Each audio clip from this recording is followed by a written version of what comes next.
ਉਭਾਗੀਆਂ, ਇਹਦਾ ਤਰਜਮਾ ਦੱਸੋ ਜੀ। ਉਭਾਗੀਆਂ ਜਿਹੜਾ ਨਾ, ਉਭਾਗੀ ਦੀ ਜਮਾ ਜੀ।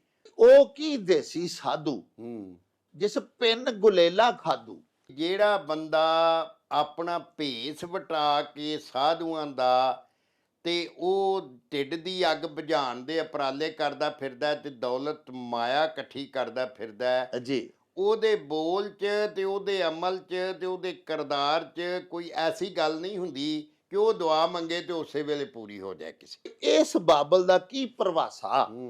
ਇਹ ਡੋਲੀ ਪਈਆਂ ਵੀ ਭਾਵੇਂ ਪਰਤਾਲ ਹੋਵੇ। ਇਹੋ ਜਿਹੇ ਬੰਦਿਆਂ ਨੂੰ ਮਤਲਬ ਇਹ ਟਿਚਕਰ ਕੀਤੀ ਗਈ ਹੈ ਇਸ ਅਖਾਣ ਵਿੱਚ ਕਿ ਵਾਹ। ਯਾਰ ਇਹ ਬੰਦੇ ਦੇ ਵਸਾ ਨਾ ਕਰੋ। ਇਹਦਾ ਤੇ ਇਹ ਵੀ ਕੋਈ ਪਤਾ ਨਹੀਂ ਵੀ ਆਪਣੀ ਕੁੜੀ ਟੋਰਨ ਲੱਗਾ ਹੋਏ ਤੇ ਅੱਗੋਂ ਯਕਦਮ ਕੋਈ ਗੱਲ ਦਿਲ 'ਚ ਆਏ ਤੇ ਆਖੇ ਵੀ ਨਿਕਲਿਆ ਬਾਹਰ ਬੈਨੀਏ ਨੂੰ ਤੋੜਨਾ। ਇੰਨਾ ਨਫਾ ਖਾਓ ਜਿੰਨਾ ਆਟੇ ਵਿੱਚ ਲੂਣ। ਜਿਹੜਾ ਗਾਹਕ ਤੁਹਾਡੇ ਰਿਜ਼ਕ ਤੁਹਾਡੇ ਕੋਲ ਲੈ ਕੇ ਆਉਂਦਾ ਉਹਦੇ ਬਾਰੇ ਤੁਹਾਡੇ ਵਿਚਾਰ ਇਹ ਨੇ ਕਿ ਜਿੱਥੇ ਕੋ ਮਰ ਜਾਏ ਜਾਂ ਜਿੱਥੇ ਕੋ ਫਸ ਜਾਏ ਤੇ ਬੜੀ ਦੁੱਖ ਵਾਲੀ ਗੱਲ ਹੈ ਨਾ। ਉਹ ਚੱਲ ਮੇਰੇ ਨੂੰ ਚਲੀ।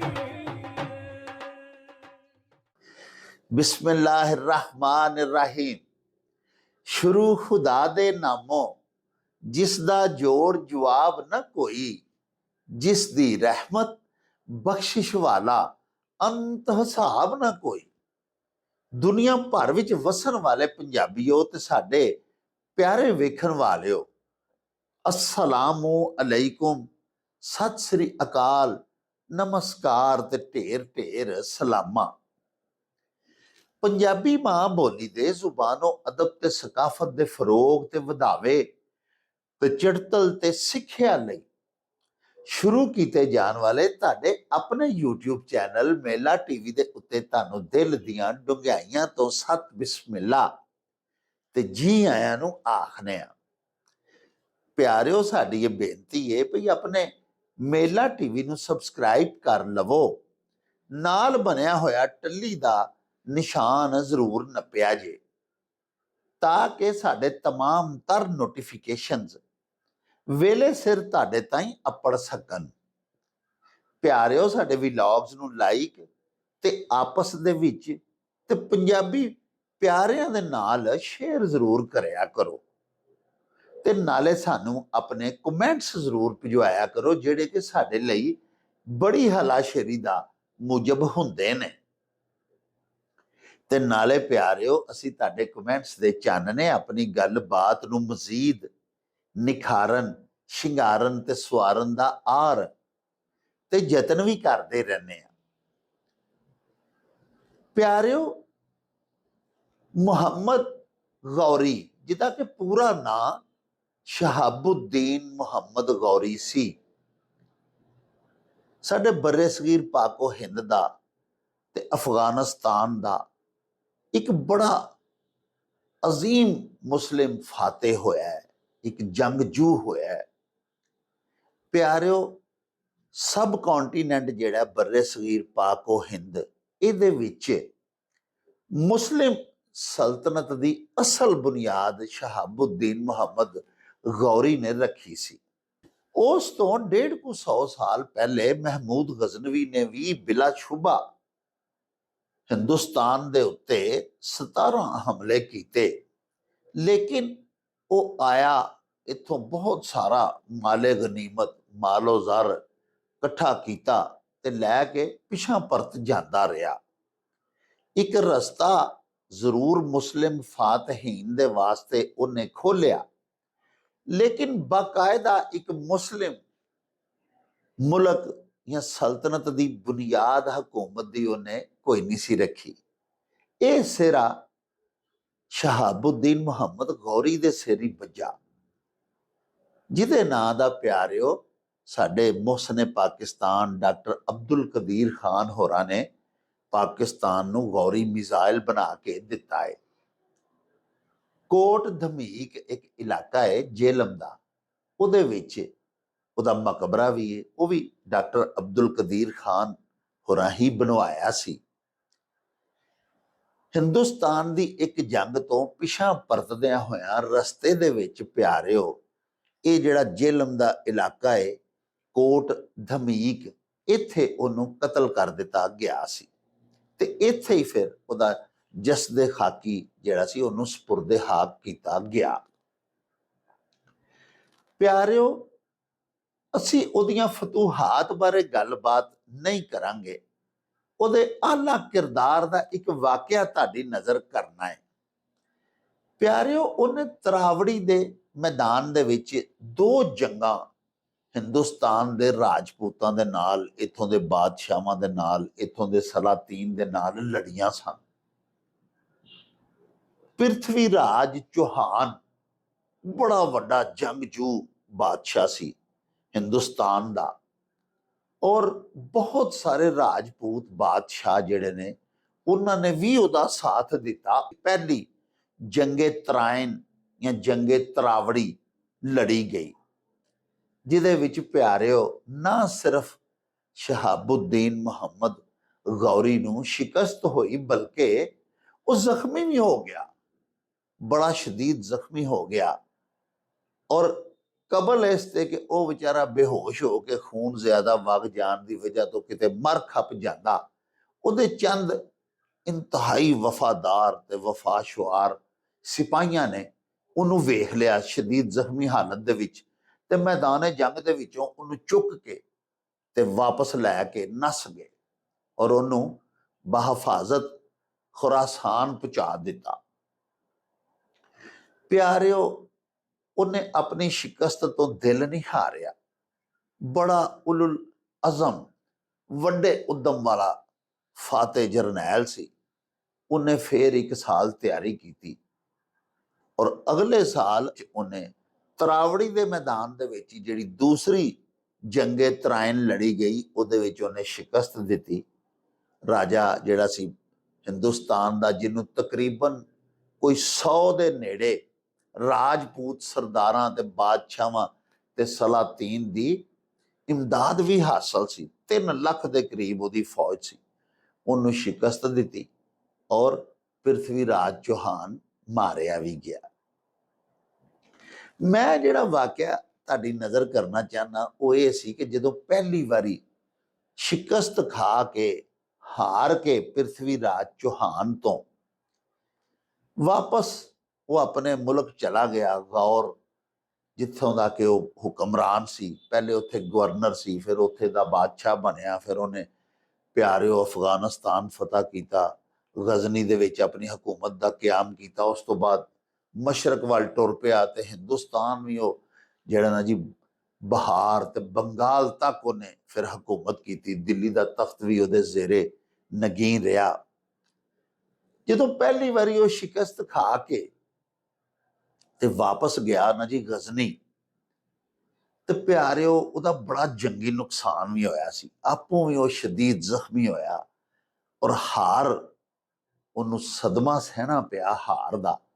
ਤੇ ਪਿਆਰਿਓ, ਜਵਾਨਾਂ ਨੂੰ ਸ਼ਿਕਸਤ ਖਾਣਾ ਤੇ ਬਹਾਦਰਾਂ ਨੂੰ ਹਾਰ ਜਾਣਾ ਬੜੀ ਵੱਡੀ ਇੱਕ ਦੁੱਖ ਦੀ ਗੱਲ ਹੁੰਦੀ ਹੈ ਔਰ ਇੱਕ ਚਿੰਤਾ ਲੱਗ ਜਾਂਦੀ ਹੈ ਔਰ ਬੰਦੇ ਨੂੰ ਕਿਸੇ ਪਲ ਕਰਾਰ ਨਹੀਂ ਆਉਂਦਾ। ਇਹੋ ਹੀ ਹਾਲਤ ਹੋਈ ਸੀ ਮੁਹੰਮਦ ਗੌਰੀ ਦੀ ਵੀ। ਚੁਨਾਚਾ ਉਹਨੇ ਦਿਨ ਰਾਤ ਸਕੂਨ ਨਹੀਂ ਕੀਤਾ ਔਰ ਜੰਗ ਦੀ ਤਿਆਰੀ ਕੀਤੀ। ਤੇ ਅਰਜ਼ ਮੈਂ ਤੁਹਾਡੀ ਖਿਦਮਤ ਚ ਕੀਤਾ ਹੈ ਕਿ 1911 ਚ ਸ਼ਿਕਸਤ ਖਾਧੀ, 1912 ਚ ਆ ਕੇ ਉਹਨੇ ਹਰ ਸ਼ੈ ਆਪਣੀ ਸ਼ਿਕਸਤ ਦਾ ਨਾ ਸਿਰਫ ਬਦਲਾ ਲਿਆ ਬਲਕਿ ਹਰ ਚੀਜ਼ ਆਪਣੇ ਜ਼ੇਰੇ ਨਗੂ ਕਰ ਲਈ। ਪਿਆਰਿਓ, ਜਦੋਂ ਸ਼ਿਕਸਤ ਖਾ ਕੇ ਤੇ ਉਹ ਗਜ਼ਨੀ ਦੇ ਵਿੱਚ ਰਹਿ ਰਿਹਾ ਸੀ ਤੇ ਅਗਲੀ ਜੰਗ ਦੀਆਂ ਤਿਆਰੀਆਂ ਕਰ ਰਿਹਾ ਸੀ, ਤੇ ਹਿੰਦੁਸਤਾਨ ਦਾ ਇੱਕ ਤਾਜਰ ਜਿਹੜਾ ਕਿ ਬਹੁਤ ਅਮੀਰ ਆਦਮੀ ਸੀ, ਪਿਆਰਿਓ, ਉਹਨਾਂ ਵਕਤਾਂ ਦੇ ਵਿੱਚ ਕਰੋੜਾਂ ਦਾ ਮਾਲੋ ਅਸਬਾਬ ਲੈ ਕੇ ਉਹ ਹਿੰਦੁਸਤਾਨ ਤੋਂ ਅਫਗਾਨਿਸਤਾਨ ਤੇ ਅੱਗੇ ਜਿਹੜੇ ਅੱਜ ਕੱਲ੍ਹ ਰਸ਼ੀਅਨ ਕੰਟਰੀਜ਼ ਨੇ, ਤਾਜਕਿਸਤਾਨ ਤੇ ਉਜ਼ਬਕਿਸਤਾਨ, ਇਹ ਸਾਰੇ ਇਹਨਾਂ ਮਮਾਲਕ ਦੇ ਵਿੱਚ ਉਹ ਮਾਲੇ ਤਜਾਰਤ ਲੈ ਕੇ ਜਾਂਦਾ ਹੁੰਦਾ ਸੀ। ਤੇ ਉਥੋਂ ਫਿਰ ਅਰਬਾਂ ਕਰੋੜਾਂ ਦੀ ਤਜਾਰਤ ਕਰਕੇ ਉਹਨਾਂ ਸਮਿਆਂ ਦੇ ਵਿੱਚ ਜਦੋਂ ਅਰਬਾਂ ਸ਼ਰਬਾਂ ਤੇ ਕਿਸੇ ਕੋਲ ਹੁੰਦੇ ਹੀ ਨਹੀਂ ਹੋਣੇ, ਲੱਖਾਂ ਕਰੋੜਾਂ ਦੀਆਂ ਗੱਲਾਂ ਸਨ, ਤੇ ਉਹ ਉੱਥੋਂ ਫਿਰ ਤਜਾਰਤ ਕਰਕੇ ਵਾਪਸ ਆਉਂਦਾ ਹੁੰਦਾ ਸੀ। ਤੇ ਪਿਆਰਿਓ, ਮਾਲੋ ਜ਼ਰ ਦੇ ਨਾਲ ਲੱਦਿਆ ਹੋਇਆ ਨਾ ਉਹ ਹਿੰਦੂ ਤਾਜਰ, ਦੁਸਾਲਾ ਅਬਹਰ ਉਹਦਾ ਨਾਂ ਸੀ, ਉਹ ਗਜ਼ਨੀ ਦੇ ਵਿੱਚ ਪਹੁੰਚਿਆ। ਉੱਥੇ ਹੁਣ ਹਕੂਮਤ ਸ਼ਹਾਬੁੱਦੀਨ ਗੌਰੀ ਤੇ ਉਹਦੇ ਭਰਾ ਦੀ ਸੀ। ਜਦੋਂ ਉਹਨਾਂ ਦੇ ਇਲਾਕੇ, ਉਹਨਾਂ ਦੀ ਮਮਲਕਤ, ਉਹਨਾਂ ਦੀ ਸਲਤਨਤ ਦੇ ਵਿੱਚ ਪਹੁੰਚਿਆ ਤੇ ਕੁਝ ਮੁਖਬਰਾਂ ਨੇ ਆ ਕੇ ਮੁਹੰਮਦ ਗੌਰੀ ਦੇ ਕੰਨ ਭਰੇ ਤੇ ਉਹਨੂੰ ਸਿਖਾਇਆ ਕਿ ਹਿੰਦੁਸਤਾਨ ਜਿੱਥੋਂ ਅਸੀਂ ਸ਼ਿਕਸਤ ਖਾ ਕੇ ਆਏ ਹਾਂ, ਉੱਥੋਂ ਦਾ ਇੱਕ ਬਹੁਤ ਵੱਡਾ ਤਾਜਰ ਬਹੁਤ ਜ਼ਿਆਦਾ ਮਾਲੋ ਜ਼ਰ ਲੈ ਕੇ ਤੇ ਸਾਡੇ ਇਲਾਕੇ ਦੇ ਵਿੱਚ ਆਇਆ ਹੋਇਆ, ਗਜ਼ਨੀ ਦੇ ਵਿੱਚ ਇਸ ਵੇਲੇ ਠਹਿਰਿਆ ਹੋਇਆ। ਇੱਥੇ ਉਹਨੇ ਕਿਆਮ ਕੀਤਾ ਹੈ ਔਰ ਮੰਡੀ ਆਪਣੀ ਲਾਈ ਹੈ, ਮਾਲੋ ਜ਼ਰ ਕਮਾ ਵੀ ਰਿਹਾ, ਫਰੋਖਤ ਵੀ ਕਰ ਰਿਹਾ, ਤਜਾਰਤ ਕਰ ਰਿਹਾ। ਤੇ ਕਿਉਂ ਨਾ ਉਹਦਾ ਸਾਰਾ ਮਾਲ ਲੁੱਟ ਲਿਆ ਜਾਏ ਔਰ ਉਹਦੇ ਪੈਸੇ ਖੋਲੇ ਜਾਣ। ਇੱਕ ਤੇ ਜਿਹੜਾ ਸਾਨੂੰ ਜੰਗ 'ਚ ਨੁਕਸਾਨ ਹੋਇਆ ਸੀ ਉਹ ਪੂਰਾ ਹੋ ਜਾਏਗਾ, ਤੇ ਦੂਜਾ ਪੈਸੇ ਸਾਡੇ ਕੰਮ ਆ ਜਾਣਗੇ। ਤਿਆਰੀ ਕਰ ਰਹੇ ਹਾਂ ਅਸੀਂ ਫੇਰ ਜੰਗ ਦੀ, ਹਥਿਆਰ ਖਰੀਦ ਲਾਂਗੇ, ਕੁਛ ਹੋਰ ਘੋੜੇ ਖਰੀਦ ਲਾਂਗੇ, ਜੋ ਉਸ ਵੇਲੇ ਦਾ ਪਿਆਰਿਓ ਜੰਗੀ ਸਾਜ਼ੋ ਸਾਮਾਨ ਸੀ ਉਹਨਾਂ ਆਖਿਆ ਉਹ ਖਰੀਦਾਂਗੇ। ਤੇ ਪੈਸੇ ਵੀ ਸਾਨੂੰ ਢੇਰ ਲੱਭ ਜਾਣੇ ਨੇ ਤੇ ਮਾਲ ਸਾਰਾ ਵੀ ਉਹਦਾ ਜ਼ਬਤ ਕਰ ਲੈਣੇ ਆ, ਖੋਹ ਲੈਣੇ। ਲੇਕਿਨ ਸਾਹਿਬੋ, ਬਹਾਦਰ ਜਿਹੜੇ ਲੋਕ ਹੁੰਦੇ ਨੇ ਉਹਨਾਂ ਦੇ ਕਲੇਜੇ ਵੱਡੇ ਹੁੰਦੇ ਨੇ। ਬਹਾਦਰ ਪਿਆਰਿਓ ਉਹ ਨਹੀਂ ਹੁੰਦਾ। ਸਾਡੇ ਆਪਣੇ ਪਿਆਰੇ ਨਬੀ ਪਾਕ ਸੱਚੇ ਸਾਹਿਬ ਫਰਮਾਉਂਦੇ ਨੇ ਕਿ ਤਾਕਤਵਰ ਔਰ ਪਹਿਲਵਾਨ ਹੋਏ ਜਿਹੜਾ ਆਪਣੇ ਨਫਸ ਤੇ ਆਪਣੇ ਗੁੱਸੇ ਤੇ ਕਾਬੂ ਪਾਏ। ਸ਼ਹਾਬੁੱਦੀਨ ਮੁਹੰਮਦ ਗੌਰੀ ਨੇ ਵੀ ਉਹਨੂੰ ਇਹ ਹੀ ਆਖਿਆ, ਆਪਣੇ ਉਸ ਬੰਦੇ ਨੂੰ ਜਿਹਨੇ ਆ ਕੇ ਉਹਨੂੰ ਕਿਹਾ ਸੀ ਵੀ ਇੱਥੇ ਹਿੰਦੂ ਤਾਜਰ ਆਇਆ ਹੈ, ਉਹਦੇ ਕੋਲ ਬੜਾ ਮਾਲੋ ਜ਼ਾਰੇ ਤੇ ਲੁੱਟ ਲਈਏ। ਉਹਨੇ ਆਖਿਆ ਯਾਰ ਗੱਲ ਐਵੇਂ ਕਿ ਦੌਰਾਨੇ ਜੰਗ ਉੱਥੇ ਜਾ ਕੇ ਅਗਰ ਉਹ ਬੰਦਾ ਸਾਡੇ ਅੱਗੇ ਕੋਈ ਅੜ ਫਸ ਕਰਦਾ, ਉੱਥੇ ਅਸੀਂ ਉਹਨੂੰ ਲੁੱਟਦੇ, ਉਹਦਾ ਮਾਲ ਗਨੀਮਤ ਆਪਣੇ ਕਬਜ਼ੇ 'ਚ ਲੈ ਲੈਂਦੇ, ਉਹ ਹੋਰ ਗੱਲ ਸੀ। ਜੰਗ 'ਚ ਹੋਰ ਚੀਜ਼ਾਂ ਹੁੰਦੀਆਂ ਨੇ, ਹੋਰ ਅਸੂਲ ਤੇ ਟੀਚੇ ਹੁੰਦੇ ਨੇ। ਲੇਕਿਨ ਇਸ ਵੇਲੇ ਜੋ ਸਾਡੀ ਮਮਲਕਤ ਦੇ ਵਿੱਚ ਤਜਾਰਤ ਵਾਸਤੇ ਆਇਆ ਹੈ ਔਰ ਸਾਡੀ ਪਨਾਹ 'ਚ, ਉਹਨਾਂ ਨੇ ਜਿਸ ਵੇਲੇ ਇਹ ਗੱਲ ਮਸ਼ਵਰਾ ਦੇਣ ਵਾਲੇ ਕੋਲੋਂ ਸੁਣੀ ਨਾ ਵੀ ਇਹਨੂੰ ਲੁੱਟ ਲਈਏ, ਤੇ ਉਹਨਾਂ ਸਗੋਂ ਉਸ ਹਿੰਦੂ ਤਾਜਰ ਦੀ ਹਿਫਾਜ਼ਤ ਦੇ ਵਾਸਤੇ ਆਪਣੇ ਅਹਿਲਕਾਰ ਮੁਤਅਯਨ ਕਰ ਦਿੱਤੇ। ਸੁਲਤਾਨ ਸ਼ਹਾਬੁੱਦੀਨ ਮੁਹੰਮਦ ਗੌਰੀ ਨੇ, ਉਹਨੇ ਆਖਿਆ ਮੇਰੀ ਸਲਤਨਤ ਦੀ ਹਦੂਦ ਦੇ ਵਿੱਚੋਂ ਬਹਿਫਾਜ਼ਤ ਇਹਨੂੰ ਵਾਪਸ ਹਿੰਦੁਸਤਾਨ ਜਾਣ ਦਾ ਮੌਕਾ ਦਿੱਤਾ ਜਾਏਗਾ ਔਰ ਦਸਤੇ ਨਾਲ ਲਾ ਦਿੱਤੇ ਉਹਦੀ ਹਿਫਾਜ਼ਤ ਵਾਸਤੇ ਕਿ ਮੇਰੇ ਤੱਕ ਮੇਰੇ ਕੁਝ ਸਿਪਾਹੀਆਂ ਦੀ ਸੋਚ ਪਹੁੰਚੀ ਹੈ ਵੀ ਇਹਨੂੰ ਲੁੱਟ ਲਈਏ, ਤੇ ਕਿਤੇ ਬਾਕੀ ਵੀ ਨਾ ਇਸ ਤਰ੍ਹਾਂ ਦੀ ਕੋਈ ਸੋਚਦੇ ਹੋਣ ਤੇ ਮਤਾ ਇਹਨੂੰ ਹਿੰਦੂ ਜਾਣ ਕੇ, ਹਿੰਦੁਸਤਾਨੀ ਜਾਣ ਕੇ, ਉੱਥੋਂ ਦਾ ਬਾਸ਼ਿੰਦਾ ਜਾਣ ਕੇ ਤੇ ਕੋਈ ਲੁੱਟ ਹੀ ਨਾ ਲਵੇ। ਦੇਖੋ ਪਿਆਰਿਓ, ਅੱਲਾਹ ਪਾਕ ਸੱਚੇ ਸਾਹਿਬ ਇਹੋ ਜਿਹੇ ਵੱਡੇ ਕਲੇਜਿਆਂ ਵਾਲਿਆਂ ਨੂੰ ਹੀ ਫਿਰ ਫਤੂਹਾਤ ਅਨਾਇਤ ਕਰਦੇ ਨੇ। ਫਿਰ ਪੂਰੇ ਵਲਵਲੇ ਔਰ ਜਜ਼ਬੇ ਦੇ ਨਾਲ ਦੂਜੀ ਵਾਰੀ ਸਿਰਫ 1 ਸਾਲ ਬਾਅਦ ਹੀ 1 ਲੱਖ ਫੌਜ ਲੈ ਕੇ ਗਿਆ ਇਹੋ ਹੀ ਮਰਦੇ ਮੁਜਾਹਦ। ਜਦੋਂ ਕਿ ਪ੍ਰਿਥਵੀ ਰਾਜ ਚੌਹਾਨ ਪਿਛਲੇ ਨਸ਼ੇ ਦੇ ਵਿੱਚ ਵੀ ਸਰਸ਼ਾਰ ਸੀ ਔਰ ਉਹਦਾ ਦਿਲ ਵਧਿਆ ਆਇਆ ਸੀ। 3 ਲੱਖ ਰਾਜਪੂਤਾਂ ਦੀ ਫੌਜ ਦੇ ਨਾਲ ਉਹ ਸਾਹਮਣੇ ਖਲੋਤਾ, ਲੇਕਿਨ ਅੱਲਾਹ ਪਾਕ ਨੇ ਆਪਣੇ ਮੁਸਲਮਾਨ ਮਰਦੇ ਮੁਜਾਹਿਦ ਨੂੰ ਫਤਹ ਦਿੱਤੀ। ਬਾਅਦ ਵਿੱਚ ਫਿਰ ਉਹ ਇੱਥੇ ਹੁਕਮਰਾਨ ਵੀ ਰਿਹਾ। 1206 ਦੇ ਵਿੱਚ ਮੈਂ ਅਰਜ਼ ਕੀਤੀ ਕਿ ਵਾਪਸ ਜਾ ਰਿਹਾ ਸੀ, ਇੱਕ ਜੰਗ ਤੋਂ ਪਿਛਾਂ ਪਰਤ ਰਿਹਾ ਸੀ ਕਿ ਰਸਤੇ ਦੇ ਵਿੱਚ ਜੇਲਮ ਦੇ ਕੋਲ ਪਿਆਰਿਓ ਇੱਕ ਕੋਟ ਧਮੀਕ ਨਾਂ ਦਾ ਇਲਾਕਾ ਹੈ, ਉੱਥੇ ਉਹਦਾ ਮਰਡਰ ਰਾਤ ਦੇ ਟਾਈਮ ਕਰ ਦਿੱਤਾ ਗਿਆ, ਪੋਠੋਹਾਰ ਦੇ ਇਲਾਕੇ ਦੇ ਵਿੱਚ। ਸਾਹਿਬੋ, ਇਸ ਗੱਲ ਤੋਂ ਮੈਂ ਅਰਜ਼ ਤੁਹਾਡੀ ਖਿਦਮਤ ਦੇ ਵਿੱਚ ਇਹ ਹੀ ਕਰਨਾ ਚਾਹਨਾ, ਨਬੀ ਪਾਕ ਸੱਚੇ ਸਾਹਿਬ ਨੇ ਫਰਮਾਇਆ ਤੇ ਸਾਡੇ ਆਪਣੇ ਰਵਾਇਤ ਵੀ ਸਾਡੇ ਦੇਸ਼ ਦੀਆਂ ਜਿਹੜੀਆਂ ਨੇ ਉਹ ਵੀ ਇਹ ਹੀ ਨੇ। ਔਰ ਸਿਆਣੇ ਜਿੰਨੇ ਵੀ ਹੋਏ ਨੇ, ਮਾਹਿਰੀਨ ਨਫਸੀਆਤ ਜਿਸ ਕਦਰ ਹੋਏ ਨੇ, ਉਹਨਾਂ ਦਾ ਵੀ ਇਹ ਆਖਣਾ ਹੈ ਕਿ ਸਭ ਤੋਂ ਤਾਕਤਵਰ ਆਦਮੀ ਉਹ ਹੀ ਹੈ, ਸਭ ਤੋਂ ਵੱਡਾ ਬਹਾਦਰ ਉਹ ਹੀ ਹੈ ਜਿਹੜਾ ਪਿਆਰਿਓ ਆਪਣੇ ਗੁੱਸੇ ਤੇ, ਆਪਣੇ ਨਫਸ ਤੇ ਕਾਬੂ ਪਾਉਂਦਾ। ਵੇਖੋ ਨਾ, ਕਿਸੇ ਤੇ ਕਾਬੂ ਪਾਉਣ ਦੇ ਵਾਸਤੇ ਤੇ ਪਿਆਰਿਓ ਬੜੀ ਮਿਹਨਤ ਦੀ ਜ਼ਰੂਰਤ ਹੈ, ਵਕਤ ਚਾਹੀਦਾ ਹੈ, ਫਿਰ ਉਹਦੇ ਨਾਲ ਲੜਨਾ ਪੈਂਦਾ ਹੈ, ਫਿਰ ਉਹਦੇ 'ਚ ਜ਼ਖਮੀ ਹੋਣ ਦਾ ihtimal ਹੈ, ਜੰਗ ਪੂਰੀ ਕਰਨੀ ਪੈਂਦੀ ਹੈ, ਫਿਰ ਹੀ ਅਸੀਂ ਕਿਸੇ ਦੂਜੇ ਬੰਦੇ ਨੂੰ ਜ਼ੇਰ ਕਰ ਸਕਦੇ ਹਾਂ। ਤੇ ਆਪਣੇ ਆਪ ਨੂੰ ਜ਼ੇਰ ਕਰਨ ਦੇ ਵਾਸਤੇ ਤੇ ਥੋੜੀ ਜਿਹੀ ਕਿਸੇ ਅੱਲਾ ਦੇ ਨੇਕ ਬੰਦੇ ਕੋਲ ਬਹਿਣ ਦੀ ਜ਼ਰੂਰਤ ਹੈ, ਅਕਲ ਦੀ ਜ਼ਰੂਰਤ ਹੈ, ਦੀਨ ਇਸਲਾਮ ਦੇ ਮੁਤਾਲੇ ਦੀ ਜ਼ਰੂਰਤ ਹੈ। ਔਰ ਪਿਆਰਿਓ, ਆਪਣੇ ਨਫਸ ਤੇ ਜਿਹੜਾ ਬੰਦਾ ਕਾਬੂ ਪਾ ਲੈਂਦਾ, ਸਭ ਤੋਂ ਵੱਡਾ ਅੱਲਾ ਦਾ ਵਲੀ ਵੀ ਹੋਈ ਹੈ ਤੇ ਸਭ ਤੋਂ ਵੱਡਾ ਪਹਿਲਵਾਨ ਵੀ ਹੋਈ। ਸਾਹਿਬੋ, ਆਓ ਚੱਲੀਏ ਤੁਹਾਡੇ ਘੱਲੇ ਹੋਏ ਸਵਾਲ ਤੇ ਤੁਹਾਡੇ ਭੇਜੇ ਹੋਏ ਅਖਾਣ ਲੈ ਕੇ ਬਾਬਾ ਜੀ ਇਹਸਾਨ ਬਾਜਵਾ ਹੋਰਾਂ ਦੇ ਕੋਲੇ, ਤੇ ਬਾਕੀ ਗੱਲਾਂ ਬਾਤਾਂ ਉੱਥੇ ਚੱਲ ਕੇ ਤੁਹਾਡੇ ਨਾਲ ਸਾਂਝੀਆਂ ਕਰਾਂਗੇ। ਆਓ ਸਾਡੇ ਨਾਲ। ਲਓ ਜੀ, ਮੇਰਾ ਨਾਮ ਹੈ ਬੁਸ਼ਰਾ ਅੰਸਾਰੀ ਤੇ ਮੇਰੇ ਸਾਰੇ ਪੰਜਾਬੀ ਭੈਣਾਂ ਭਰਾਵਾਂ ਵਾਸਤੇ ਇੱਕ ਬੜੀ ਖੁਸ਼ਖਬਰੀ ਹੈ। ਮੇਲਾ ਨਿਊਜ਼ ਚੈਨਲ ਆ ਰਿਹਾ ਜਿਹਦੇ ਤੇ ਤੁਸੀਂ ਸਾਰੀਆਂ ਪੰਜਾਬ ਦੀਆਂ ਮਜ਼ੇ ਦੀਆਂ ਖਬਰਾਂ ਵੀ ਦੇਖੋਗੇ ਤੇ ਸਾਰੇ ਰੰਗ ਵੀ ਇੰਜੋਏ ਕਰੋਗੇ। ਇਹ ਹੁਣੇ 1 ਮਿੰਟ ਦੇ ਵਿੱਚ ਸਬਸਕ੍ਰਾਈਬ ਕਰੋ ਮੇਲਾ ਨਿਊਜ਼ ਚੈਨਲ ਤੇ ਲੁੱਟ ਲਓ ਮੇਲੇ। ਰੌਣਕ ਹੋ ਜਾਊ ਛੱਡ ਵੇ ਚੱਲ ਮੇਲੇ ਨੂੰ ਚੱਲ। अस्सलामु अलैकुम जनाब बाजवा साहब। जी बिस्मिल्लाह जी, वालेकुम सलाम डॉक्टर साहब, खैरी आओ जनाब।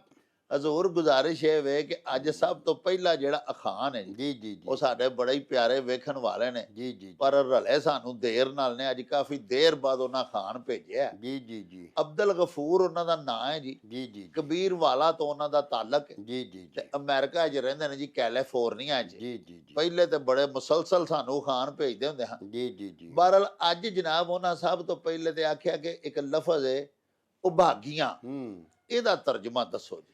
ਉਭਾਗੀਆਂ ਜਿਹੜਾ ਨਾ, ਉਭਾਗੀ ਦੀ ਜਮਾ ਹੈ। ਜੀ ਉਭਾਗੀ ਦਾ ਮਤਲਬ ਹੁੰਦਾ ਹੈ ਬਦਕਿਸਮਤ, ਹਾਂ, ਯਾਨੀ ਜਿਹਨੂੰ ਭਾਗ ਨਾ ਲੱਗਾ ਹੋਵੇ। ਆ ਹਾਂਜੀ, ਵਾਹ ਵਾਹ, ਜਦੋਂ ਅਲਫ ਪਹਿਲਾਂ ਆਉਂਦਾ ਨਾ ਆ ਤੇ ਲਫ਼ਜ਼ ਮੁਤਜ਼ਾਦ ਹੋ ਜਾਂਦਾ ਹੈ। ਜੀ ਜੀ, ਭਾਗੀ ਯਾਨੀ ਭਾਗ ਵਾਲਾ ਤੇ ਉਭਾਗੀ। ਫਿਰ ਕੁਝ ਲਫ਼ਜ਼ਾਂ 'ਚ ਪੰਜਾਬੀ ਦੇ ਅੰਦਰ ਕਾਫ ਪਹਿਲਾਂ ਲੱਗੇ ਤੇ ਮਾਇਨੇ ਉਲਟ ਹੋ ਜਾਂਦੇ ਨੇ। ਹਾਂ ਜਿਸ ਤਰ੍ਹਾਂ ਬੁੱਧਾ ਅਕਲ ਵਾਲਾ ਹਾਂ। ਤੇ ਕਬੁੱਧਾ, ਹਾਂ, ਹਾਂਜੀ, ਤੇ ਚੱਜਾ ਯਾਨੀ ਚੱਜ ਵਾਲਾ ਤੇ ਕੁਚੱਜਾ, ਵਾਹ ਵਾਹ ਹਾਂਜੀ, ਜਿਹਨੂੰ ਕੋਈ ਚੱਜ ਨਹੀਂ।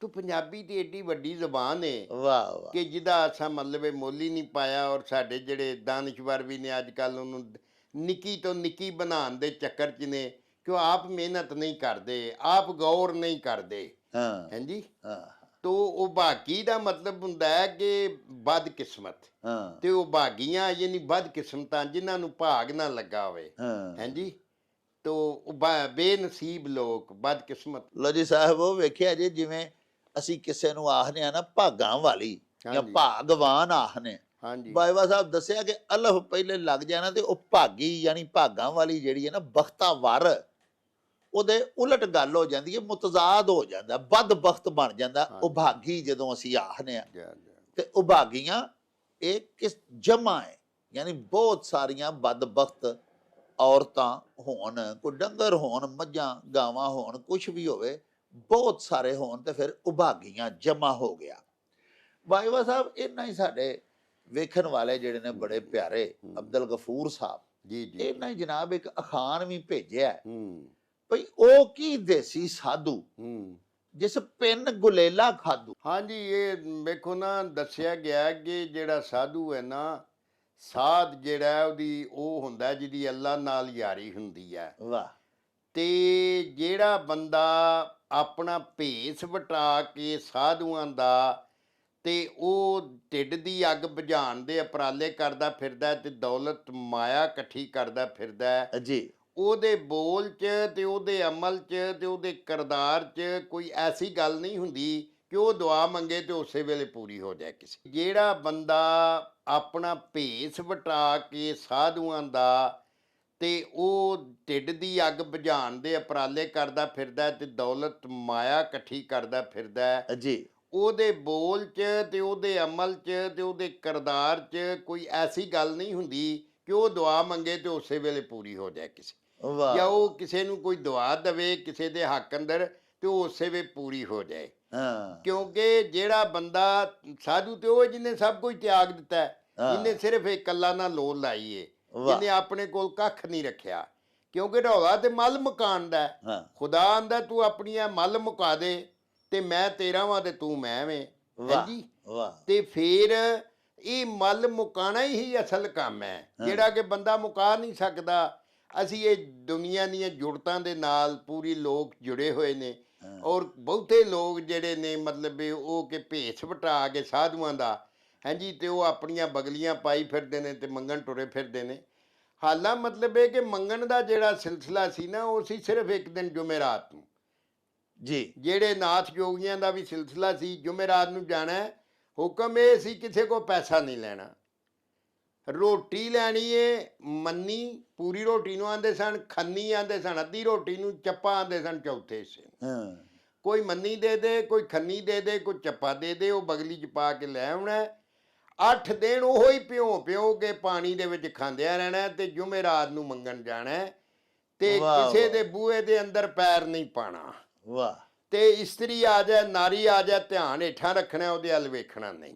ਵਾਹ ਤੋ ਇਹ ਸਾਨੇ ਦੇ ਯਾਨੀ ਜਿਹੜੇ ਅਸੂਲ ਸਨ, ਜਿਹੜੇ ਨਾਥ ਜੋਗੀਆਂ ਨੇ ਦੁਨੀਆ ਨਾਲੋਂ ਯਾਨੀ ਨਫਸ ਨੂੰ ਮਾਰਨ ਦਾ ਸਿਲਸਿਲਾ ਸੀ। ਹਾਂ ਤੇ ਹੁਣ ਤੇ ਨਫਸ ਪਾਲ ਫਕੀਰ ਨੇ ਬੜੇ ਬੜੇ ਚੋਬਰ ਫਿੱਟੇ ਆਇਆ ਤੇ ਜ਼ਾਹਰੀ ਤੌਰ ਤੇ, ਜਿਸ ਤਰ੍ਹਾਂ ਪੀਰ ਵੀ ਬੜੇ ਜਾਲੀ ਬਣੇ ਨੇ, ਸਾਧੂ ਵੀ ਬੜੇ ਬਣੇ ਨੇ। ਆਪਣੀ ਹੱਥੀਂ ਮਤਲਬ ਆਹ ਵੇਖਿਆ ਪੀਰ ਸਾਡੇ, ਬੁਰੀ ਕਿਸੇ ਨੂੰ ਬੁਰਾ ਨਹੀਂ ਆਖਣਾ ਚਾਹੀਦਾ, ਘੋੜੀਆਂ ਦੇ ਚੜ੍ਹ ਕੇ ਜਦੋਂ ਦਾਣੇ ਪੱਕਣ ਤੇ ਜਨਾਬ ਉਹ ਮਰੀਦਾਂ ਦੇ ਨਾਲ 6-6 7-7 ਛੜੀਏ ਲੈ ਕੇ ਟੁਰ ਜਾਣਾ। ਇਹ ਨਹੀਂ ਵੇਖਣਾ ਵੀ ਉਹਦੇ ਘਰ ਟੁੱਕਰ ਦੀ ਬੁਰਕੀ ਵੀ ਹੈ ਕਿ ਨਹੀਂ। ਆਇਆ ਉਹ ਜੇ ਗਿਆ ਫਿਰ ਪਿਆ ਆਖਣਾ ਉਹ ਕੋਈ ਦੇਸੀ ਚੂਚਾ ਕੋ ਨਹੀਂ ਜੇ। ਅੱਛਾ, ਇਹ ਤੇ ਨਫਸ ਪਾਲਣ ਵਾਲੇ ਲੋਕ ਨੇ। ਆਇਆ ਔਰ ਫਿਰ ਨਾਲ ਜਨਾਬ ਉਹ ਛੜੀਆਂ ਨੂੰ ਵੀ ਤੇ ਉਹ ਵਿਚਾਰਿਆਂ ਤੇ ਮਗਰੋਂ ਪਿਆ ਆਖਣਾ ਸਵੇਰੇ, ਉਹ ਕੁੜੀਏ ਮਾਂ ਨਿਸ਼ਦ ਯਾਦ ਕਾ ਬੀਜੇ। ਹਾਂ। ਉਹਨਾਂ ਆਖਣਾ ਉਹ ਬਾਬਾ ਜੀ ਸ਼ਪੀਰ ਸਾਹਿਬ ਬੀਜੇ ਤੇ ਐ ਸਣ, ਉਹ ਗੜਾ ਜਿਹਾ ਪੈ ਗਿਆ ਸੀ, ਝੱਖੜ ਜਿਹਾ ਤੇ ਐਵੇਂ ਥੋੜੇ ਹੀ ਹੋਏ ਸਨ।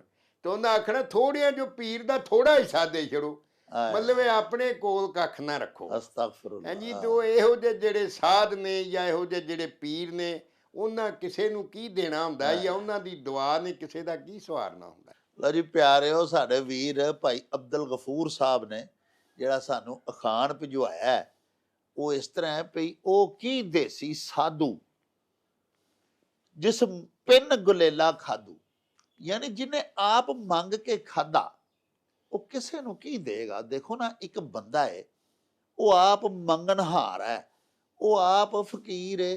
ਫਕੀਰ ਤੇ ਲਫ਼ਜ਼ ਜਿਹੜਾ ਨਾ ਜੀ, ਉਹ ਤੇ ਉਹਦਾ ਤਰਜਮਾ ਤੇ ਮੰਗਣ ਵਾਲਾ ਨਹੀਂ ਹੁੰਦਾ। ਅਸਲ ਮਤਲਬ ਹੁੰਦਾ ਗਦਾਗਰ ਦਾ ਮੰਗਣ ਵਾਲਾ। ਭਿਖਿਆ ਮੰਗਣ ਵਾਲੇ ਨੂੰ ਗਦਾਗਰ ਆਖਦੇ ਨੇ। ਫਕੀਰ ਜਿਹੜਾ ਉਹਦੀ ਤੇ ਸ਼ਾਨ ਹਜ਼ਰਤ ਅਲਾਮਾ ਇਕਬਾਲ ਨੇ ਜਾਂ ਪੀਰ ਵਾਰਿਸ ਸ਼ਾਹ ਸੈਯਦ ਨੇ ਜਾਂ ਸਾਡੇ ਵੱਡੇ ਵੱਡੇ ਸੂਫੀ ਸ਼ੁਆਰਾ ਨੇ ਬਹੁਤ ਉੱਚੀ ਦੱਸੀ ਹੈ। ਫਕਰ ਕੁੱਲ ਜਹਾਨ ਦਾ ਆਸਰਾ ਹੈ, ਤਾਬਿਆ ਫਕਰ ਦੀ ਮੀਰ ਵਜ਼ੀਰ ਸਾਈਂ। ਇੱਥੋਂ ਤੱਕ ਲਿਖ ਦਿੱਤਾ ਹੈ ਪੀਰ ਵਾਰਿਸ ਸ਼ਾਹ ਸੈਯਦ ਨੇ। हजरत अल्लामा इकबाल पर लिखते हैं कि फ़क्र है शाहों का शाह, फ़क्र है मीरों का मीर।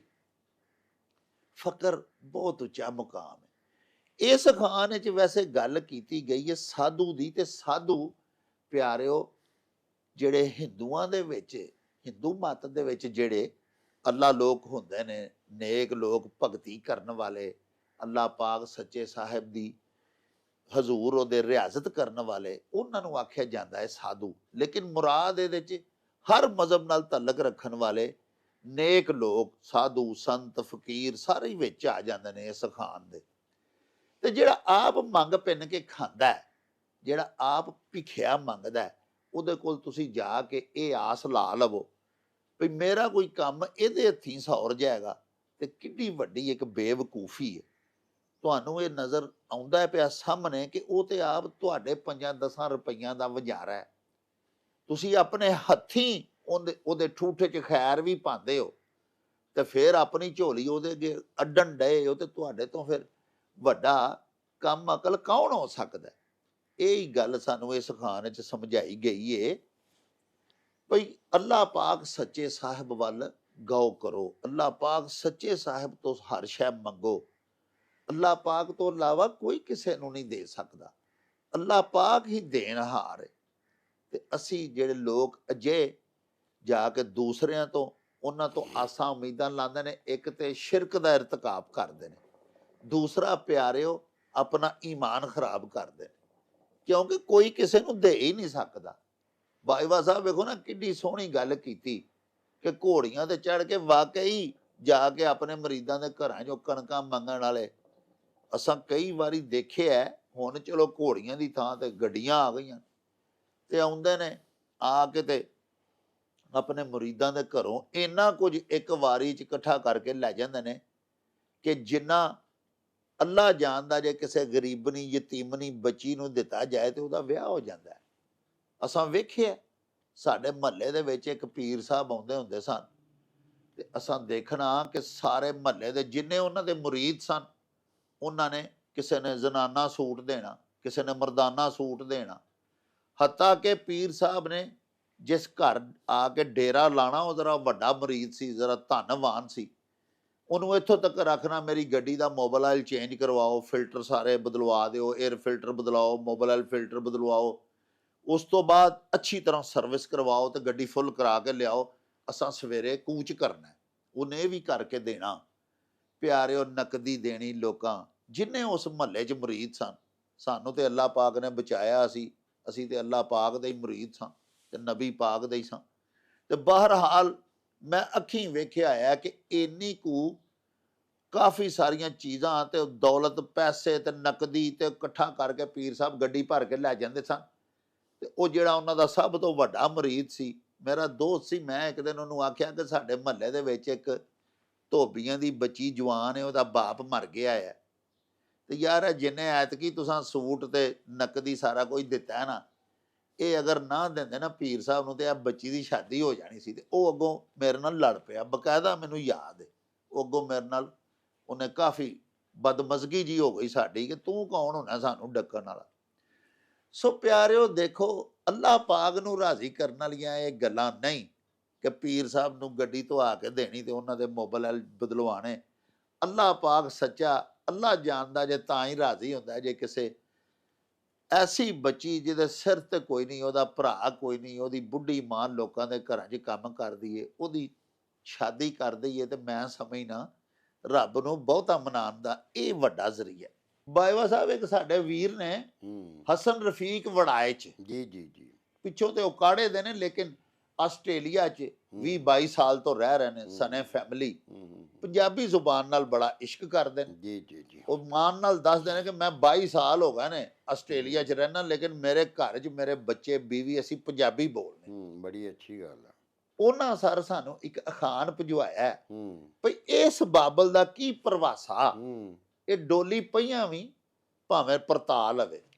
ਹਾਂਜੀ, ਇਸ ਗੱਲ ਦੇ ਵਿੱਚ ਦੱਸਿਆ ਗਿਆ ਇਸ ਅਖਾਣ ਦੇ ਵਿੱਚ ਕਿ ਕਈ ਬੰਦੇ ਸੁਭਾਅ ਦੇ ਏਡੇ ਕੱਚੇ ਔਰ ਏਡੇ ਕਬੁੱਧੇ ਹੁੰਦੇ ਨੇ ਜੀ ਕਿ ਉਹਨਾਂ ਨੂੰ ਜਿੰਨੇ ਜੀਵਨ ਦੇ ਟੀਚੇ ਨੇ, ਜਿੰਨੇ ਜ਼ਿੰਦਗੀ ਦੇ ਅਸੂਲ ਨੇ ਜੀ, ਉਹਨਾਂ ਅਸੂਲਾਂ ਨੂੰ ਉਹ ਸਮਝਦੇ ਹੀ ਕੱਖ ਨਹੀਂ। ਹਾਂ ਤੇ ਮਤਲਬ ਵੇਖੋ ਨਾ, ਜਦੋਂ ਧੀ ਡੋਲੀ 'ਚ ਪਾ ਦਿੱਤੀ ਜਾਂਦੀ ਹੈ, ਉਹਨੂੰ ਦਾਜ ਦੌਣ ਦੇ ਕੇ ਨਾਲ ਤਿਆਰ ਕਰ ਦਿੱਤਾ ਜਾਂਦਾ ਹੈ। ਹਾਂ ਤੇ ਜਿਹੜਾ ਬੰਦਾ ਇਹੋ ਜਿਹਾ ਹੋਵੇ ਜਿਹਦੀ ਇਹ ਗੱਲ ਮਿਸਾਲ ਦਿੱਤੀ ਗਈ ਹੈ ਜੀ, ਭਈ ਡੋਲੇ 'ਚ ਪਾਈ ਧੀ ਆ ਕੇ ਜਾਓ, ਮੈਂ ਨਹੀਂ ਜੇ ਟੋਰਨੀ, ਹਾਂਜੀ, ਤੇ ਉਹ ਫਿਰ ਬੰਦਾ ਤੇ ਨਾ ਹੋਇਆ, ਉਹ ਤੇ ਕਬੰਦਾ ਹੋਇਆ, ਹਾਂ ਕਿਉਂਕਿ ਕਾਫ ਪਹਿਲਾਂ ਲੱਗ ਗਈ ਤੇ ਪੁੱਠੇ ਮਹਿਣਿਆਂ 'ਚ ਉਤਰ ਗਿਆ।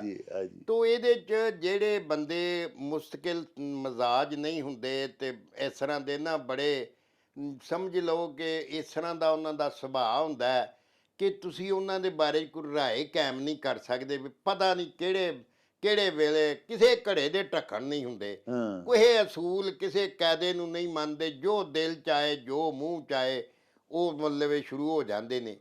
ਇਹੋ ਜਿਹੇ ਬੰਦਿਆਂ ਨੂੰ ਮਤਲਬ ਇਹ ਟਿਚਕਰ ਕੀਤੀ ਗਈ ਹੈ ਇਸ ਅਖਾਣ 'ਚ ਕਿ ਯਾਰ ਇਹ ਬੰਦੇ ਦੇ ਵਸਾ ਨਾ ਕਰੋ, ਇਹਦਾ ਤੇ ਇਹ ਵੀ ਕੋਈ ਪਤਾ ਨਹੀਂ ਵੀ ਆਪਣੀ ਕੁੜੀ ਟੋਰਨ ਲੱਗਾ ਹੋਏ ਤੇ ਅੱਗੋਂ ਯਕਦਮ ਕੋਈ ਗੱਲ ਦਿਲ 'ਚ ਆਏ ਤੇ ਆਖੇ ਵੀ ਨਿਕਲਿਆ ਬਾਹਰ ਬੈਨੀਏ ਨੂੰ ਤੋੜਨਾ, ਹਾਂਜੀ। ਤੋ ਉਹ ਜਿਹੜੇ ਬੰਦੇ ਇਸ ਤਰ੍ਹਾਂ ਦੇ ਮਤਲਬ ਹੁੰਦੇ ਨੇ, ਉਹਨਾਂ ਨੂੰ ਇਹਦੇ 'ਚ ਟਿਚਕਰ ਕੀਤੀ ਗਈ ਹੈ ਇਸ ਅਖਾਣ 'ਚ। ਲੋ ਜੀ ਪਿਆਰਿਓ, ਅਖਾਣ ਭੇਜਿਆ ਹਸਨ ਰਫੀਕ ਵੜਾਇਤ ਸਾਹਿਬ ਨੇ ਭਈ ਇਸ ਬਾਬਲ ਦਾ ਕੀ ਪ੍ਰਵਾਸਾ, ਭਾਵੇਂ ਡੋਲੀ ਪਈਆਂ ਵੀ ਲਾ ਲਵੇ। ਬਾਈਵਾ ਸਾਹਿਬ ਨੇ ਬੜਾ ਸੋਹਣਾ ਦੱਸਿਆ ਕਿ ਇੱਕ ਅਜਿਹਾ ਬੰਦਾ ਜਿਹੜਾ ਬੇਅਸੂਲ ਹੈ, ਉਹਨੂੰ ਪਤਾ ਹੀ ਨਹੀਂ ਕਿ ਜ਼ਿੰਦਗੀ ਗੁਜ਼ਾਰਨ ਦੇ, ਮੁਆਸ਼ਰੇ ਦੇ ਵਿੱਚ, ਵਸੇਬ ਦੇ ਵਿੱਚ, ਖਾਨਦਾਨ ਦੇ ਵਿੱਚ, ਰਿਸ਼ਤੇਦਾਰੀਆਂ ਦੇ ਵਿੱਚ ਕੀ ਅਸੂਲ ਹੁੰਦੇ ਨੇ। ਪਿਆਰਿਓ, ਜਿਹੜਾ ਆਪਣੀ ਜ਼ੁਬਾਨ ਦਾ ਪੱਕਾ ਹੀ ਨਹੀਂ, ਕੌਲੋ ਫੇਲ ਦਾ ਸੱਚਾ ਨਹੀਂ, ਅਜਿਹੇ ਬੰਦੇ ਬਾਰੇ ਇਸ ਅਖਾਣ ਵਿੱਚ ਸਾਨੂੰ ਦੱਸ ਪਾਈ ਗਈ ਹੈ ਵੀ ਗੱਲ ਕਰਕੇ ਪਰਤ ਜਾਣਾ, ਮੁੱਕਰ ਜਾਣਾ, ਕਿਸੇ ਨਾਲ ਕੌਲ ਕਰਾਰ ਕਰਕੇ ਉਹਦੇ ਤੋਂ ਫਿਰ ਜਾਣਾ। ਅਜਿਹਾ ਬੰਦਾ ਜਿਹੜਾ ਹਰ ਗੱਲ ਤੋਂ ਯੂ ਟਰਨ ਲੈ ਜਾਵੇ, ਉਹ ਆਪਣੇ ਕੌਲੋ ਫੇਲ ਦੇ ਉੱਤੇ ਮੁਸਤਕਿਲ ਮਿਜ਼ਾਜੀ ਦੇ ਨਾਲ ਖਲੋਵੇ ਹੀ ਨਾ। ਜਿਵੇਂ ਆਖਦੇ ਨੇ ਵੀ ਆਪਣੇ ਪੈਰਾਂ ਤੇ ਹੁਣ ਖਲੋ, ਤੇ ਉਹ ਖਲੋਵੇ ਹੀ ਨਾ। ਤੇ ਅਜਿਹੇ ਬੰਦੇ ਦਾ ਕੋਈ ਇਤਬਾਰ ਨਹੀਂ ਹੁੰਦਾ, ਉਹ ਬੇਇਤਬਾਰਾ ਬੰਦਾ ਹੁੰਦਾ ਹੈ। ਉਹਦੇ ਨਾਲ ਕੋਈ ਸਾਨੂੰ ਸੌਦੇਬਾਜ਼ੀ ਨਹੀਂ ਕਰਨੀ ਚਾਹੀਦੀ, ਕੋਈ ਰਿਸ਼ਤੇਦਾਰੀ ਨਹੀਂ ਕਰਨੀ ਚਾਹੀਦੀ। ਕਿਉਂ ਕਿ ਉਹ ਸਾਡੀ ਬੇਇੱਜ਼ਤੀ ਔਰ ਅਹਾਨਤ ਤੇ ਸ਼ਰਮਿੰਦਗੀ ਦੇ ਉੱਤੇ ਜਾ ਕੇ ਮੁੱਕੇਗੀ। ਇਹ ਸਾਨੂੰ ਪਹਿਲੇ ਹੀ ਅਗਦੋਂ ਹੀ ਇਸ ਬਾਰੇ ਖਬਰਦਾਰ ਕੀਤਾ ਗਿਆ ਹੈ ਕਿ ਬੇਜ਼ਬਾਨਾ ਬੰਦਾ ਜਿਹੜਾ ਆਪਣੀ ਗੱਲ ਦਾ, ਕੌਲ ਦਾ ਪੱਕਾ ਨਹੀਂ, ਉਹਦੇ ਨਾਲ ਕੋਈ ਵਣਜ ਵਪਾਰ ਨਾ ਕਰੋ, ਕੋਈ ਰਿਸ਼ਤੇਦਾਰੀ ਨਾ ਕਰੋ। ਬਾਜਵਾ ਸਾਹਿਬ, government higher secondary school Sekhwan Batala India ਦੇ ਵਿੱਚ, ਉੱਥੇ ਜਨਾਬ ਟੀਚਰ ਨੇ ਜੀ ਸਰਬਜੀਤ ਸਿੰਘ ਜੀ, ਜੀ ਬੜੇ ਪਿਆਰੇ ਸਾਡੇ ਮਿੱਤਰ ਵੀ ਨੇ, ਸਾਡੇ ਪੱਕੇ ਵੇਖਣ ਵਾਲੇ ਵੀ ਨੇ।